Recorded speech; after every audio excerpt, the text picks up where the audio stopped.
আসসালামু আলাইকুম। আয়শা রেসিপির তরফ থেকে আপনাদের সবাইকে জানাচ্ছি অনেক অনেক শুভেচ্ছা। আশা করছি আপনারা সবাই অনেক ভালো আছেন। তো আজকে আমি আবারও চলে এসেছি নতুন একটা রেসিপি আপনাদের সাথে শেয়ার করার জন্য। এই ঈদে এই রেসিপিটা আপনারা চাইলে অবশ্যই বানাতে পারেন। আর সেটা হচ্ছে দুধে ভরা সুজির রসমালাই। দেখতেই পাচ্ছেন। আশা করছি আমার এই রেসিপিটা আপনাদের ভালো লাগবে। এই সুজির রসে ভরা রসমালাই বানানোর জন্য প্রথমে আমাকে একটা প্যান নিতে হবে। আমি এখানে চুলার উপরে একটা প্যান বসিয়ে দিয়েছি।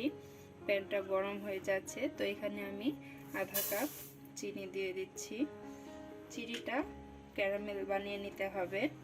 চিনিটা যখন গলে একটু কালার হয়ে আসবে তখন এখানে আমি লিকুইড দুধ ছেড়ে দেব।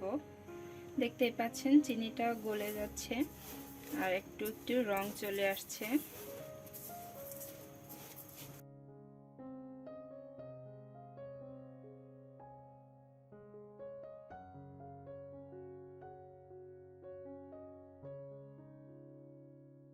রংটা আরেকটু গাঢ় হলে আমি এখানে দুধ দিয়ে দেব। এতে যে রসমালাইয়ের যে মালাইটা সেটার কালার অনেক সুন্দর হয়।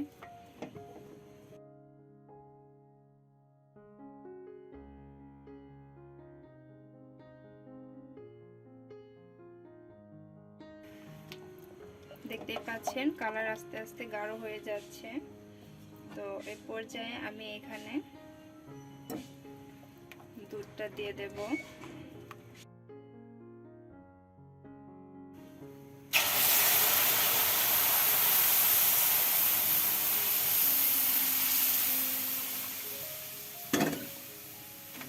তো দুধটা দেওয়ার পর দেখতে পাচ্ছেন চিনিটা শক্ত হয়ে গেছে। এতে ভয় পাওয়ার কোনো কারণ নেই। এটাকে আস্তে আস্তে নেড়ে নেড়ে দুধের সাথে মিশিয়ে নিতে হবে। দেখতেই পাচ্ছেন দুধের কালারটা কতটা সুন্দর হয়েছে, আর যে চিনির শক্ত দানা ছিল সেটাও দুধের সাথে লিকুইড মিশে গেছে। তো এখন এই দুধটাকে আমি 15 থেকে 20 মিনিট জাল করে একটু ঘন করে নিচ্ছি।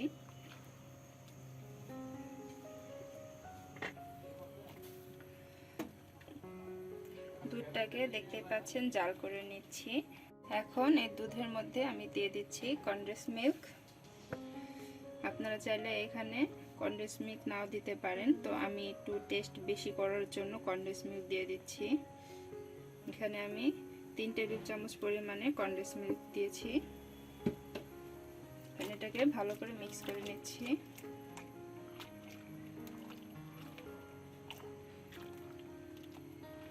তো এভাবে দুধটাকে আমি 15 থেকে 20 মিনিট জাল করে নেব। ফিরে আসছি 15 মিনিট পর। ফিরে আসলাম 15 থেকে 20 মিনিট পর। দেখতে পাচ্ছেন মালাইটা একদম রেডি হয়ে গেছে। এখন আমি চুলাটা অফ করে দেব। আর এই সুজির যে পুরটা সেটাকে আমি তৈরি করে নেব। এখন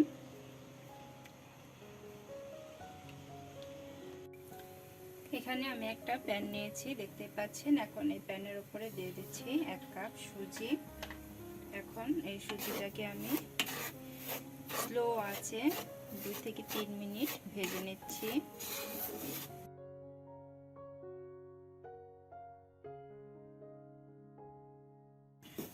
দেখতে পাচ্ছেন সুজিটাকে আমি ফ্রাই করে নিচ্ছি। তো এখন এখানে দিয়ে দিচ্ছি 1 টেবিল চামচ পরিমাণে চিনি।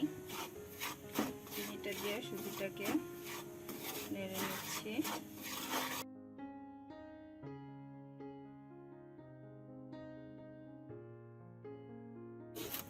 সুজিটাকে ভালো করে নাড়তে হবে যাতে সুজিটার কোনো কালার চেঞ্জ না হয় আর ভাজা হয়।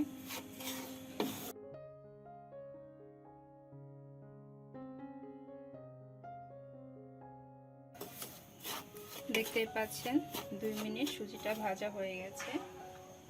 এখন এখানে আমি দিয়ে দেব লিকুইড দুধ। দুধটাকে আমি অল্প অল্প করে দিয়ে নেড়ে নিচ্ছি।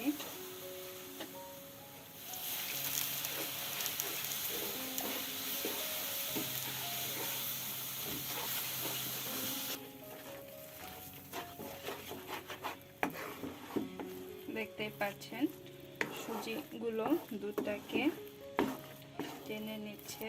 তো এখন এখানে আমি দিয়ে দিচ্ছি এলাচ গুঁড়ো, এটা শুধু ফ্লেভারের জন্য।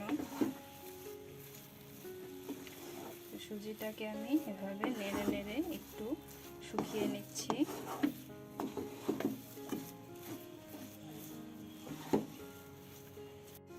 দেখতে পাচ্ছেন সুজিটা হয়ে গেছে। এখন আমি চুলাটা অফ করে দিচ্ছি আর এটাকে 2 মিনিটের জন্য ঠান্ডা করে নিচ্ছি। সুজির পিঠাগুলো ভাজার জন্য আমি প্যানে দিয়ে দিচ্ছি তেল।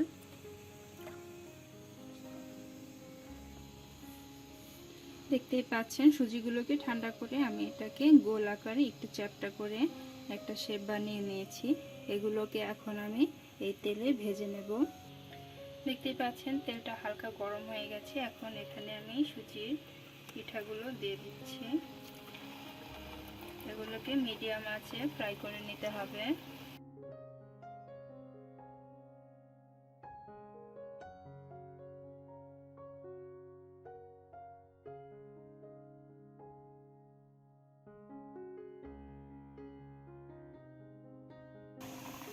দেখতেই পাচ্ছেন সুজির পিঠাগুলো আমি ফ্রাই করে নিচ্ছি। এগুলোকে আমি বাদামি কালার, গাঢ় বাদামি রঙে ভেজে নেব।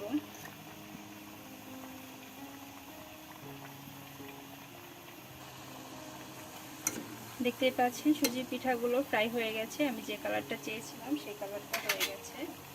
এখন এগুলোকে আমি তুলে নিচ্ছি।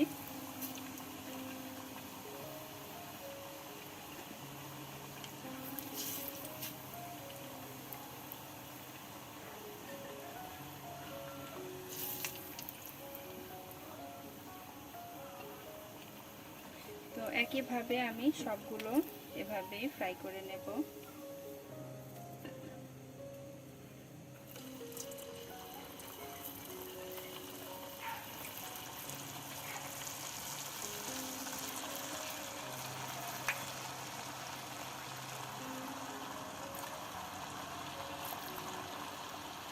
এগুলো আমার ফ্রাই করা হয়ে গেছে, আমি এখন তুলে নিচ্ছি।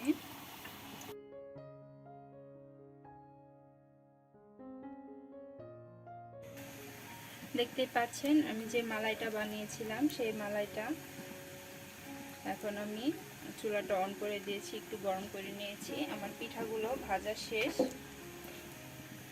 দেখতেই পাচ্ছেন এই পিঠাগুলো গরম থাকা অবস্থাতেই এই মালাইয়ের মধ্যে দিয়ে দিতে হবে, যাতে মালাইটা এই পিঠাগুলো তাড়াতাড়ি নিতে পারে।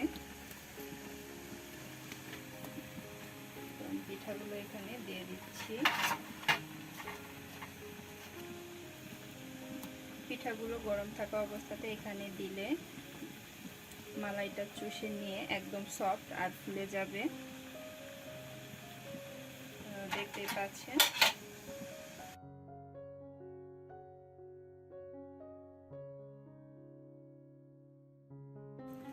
দেখতেই পাচ্ছেন পিঠাগুলো মালাইয়ের মধ্যে দেওয়া শেষ। এখন আমি ঢাকনা দিয়ে একটা বলক তুলে নেব। এরপরে এটাকে আমি ভিজিয়ে রাখবো 5 থেকে 10 ঘন্টার জন্য। আর যদি কেউ সারা রাত ভিজিয়ে রাখতে পারেন তাহলে তো আরো বেশি ফুলে যাবে। তো আমি একটা বলক তোলার পর ফিরে আসছি। দেখতেই পাচ্ছেন একটা বলক তোলা হয়ে গেছে। তো এখন আমি চুলাটা অফ করে দেব। এরপরে এটাকে আমি ভিজিয়ে রাখবো 5 থেকে 10 ঘন্টার জন্য। তৈরি হয়ে গেছে সুজি দিয়ে রসমালাই। দেখতেই পাচ্ছেন সুজির রসমালাইটা একদম ভিজে ফুলে গেছে। তো আমি এখন এখান থেকে একটা বাটির মধ্যে তুলে নিচ্ছি।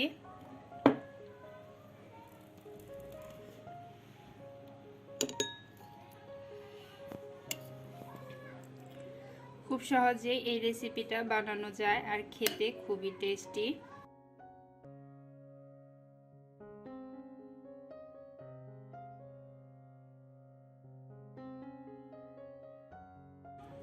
দেখতেই পাচ্ছেন মালাইয়ের রংটা কতটা সুন্দর হয়েছে আর কতটা ঘন হয়েছে। তো এভাবেই যদি আপনি 5 থেকে 10 ঘন্টা অথবা সারা রাত ভিজিয়ে রাখেন তাহলে এটা ফুলে এরকম হয়ে যাবে আর গ্রেভিটা অনেক ঘন হবে। তো এই ঈদে আপনারা চাইলে এই রেসিপিটা পরিবারের সবার সাথে বানিয়ে শেয়ার করতে পারেন। আশা করছি আপনাদের এই রেসিপিটা ভালো লাগবে। আর যদি ভালো লেগে থাকে অবশ্যই ভিডিওতে একটা লাইক দিবেন, সেই সাথে আমার চ্যানেলটাতে সাবস্ক্রাইব করবেন। সাথে থাকার জন্য ধন্যবাদ সবাইকে। আল্লাহ হাফেজ।